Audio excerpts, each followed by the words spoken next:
فرما رحم فرما. رقاق کہتے ہیں ارقا یرقو، نرم ہو جانا، نرم. اور نرمی یہ مزاج شریعت ہے، مزاج دین ہے. اس میں وہ مضامین آئیں گے جو میرے آپ کے دل کو نرم کر دیں گے. اور ہم مٹی سے بنے ہیں، مٹی کو پہلے نرم کیا جاتا ہے، پھر اس میں بیج ڈالا جاتا ہے، اگ جاتا ہے.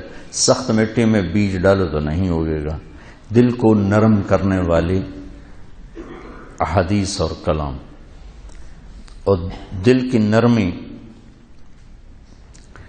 جس کو بھی نصیب ہو گئی، پورا دین اس کے ہاتھ میں آ جائے گا. جو کہ مزاج دین ہے، میں اس لفظ سے استنباط کرتا ہوں، وَلْيَتَلَطَّفْ. قرآن کے درمیان میں ہے، درمیان، وَلْيَتَلَطَّفْ.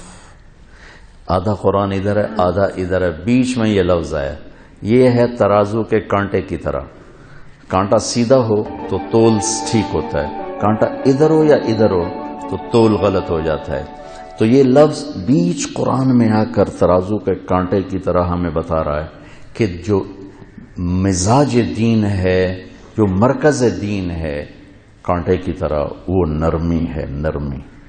اگر یہ ادھر ادھر ہو کے شدت میں تبدیل ہو گئی تو سارے دین کا توازن بگڑ جائے گا، خراب ہو جائے گا.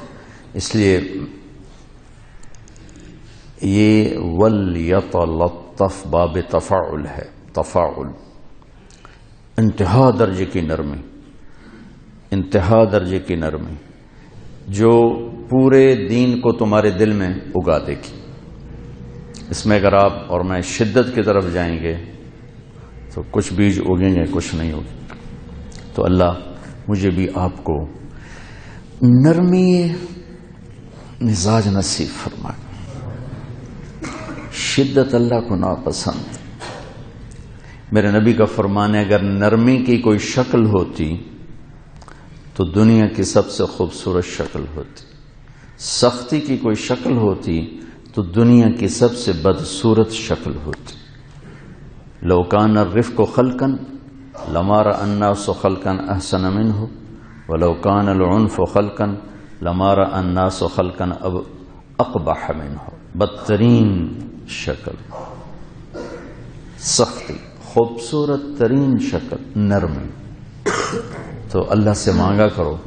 اللہ حضرت عمر کی دعا ہے، اللہم انی شدید فلینی، اللہم انی شدید فلینی. حضرت عمر مستقل یہ دعا مانگا کرتے تھے. تو آپ بھی مانگا کرو یا اللہ ہمیں تو نرمی مزاج نصیب فرما. کرم فرما رحم فرما کرم فرما.